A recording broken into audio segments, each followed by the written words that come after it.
আসসালামু আলাইকুম বাংলাদেশ। আবারও রওনা হলাম টহলে। যাত্রাপথে সামনে বাঁশের সাঁকো খুব সাবধানে পার হতে হবে। এটা খুবই পিচ্ছিল জায়গা, পড়ে যাওয়ার সম্ভাবনা থাকে। ঝিরির উপর দিয়ে আমাদের পার হতে হয়। আমরা এই পর্যন্ত যত দিন টহলে গেছি, প্রত্যেকটা দিন এসব পাহাড়ের উপর দিয়ে যেতে। এটা খুব দুর্গম জায়গা।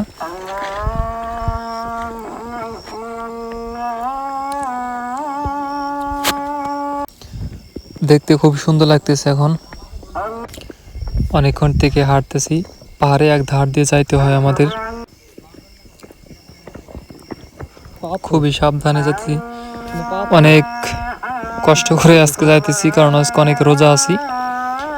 তারপরেও আমাদেরকে যাইতে হবে, কারণ আমাদের প্রতিনিধির কাজ হচ্ছে এইসব।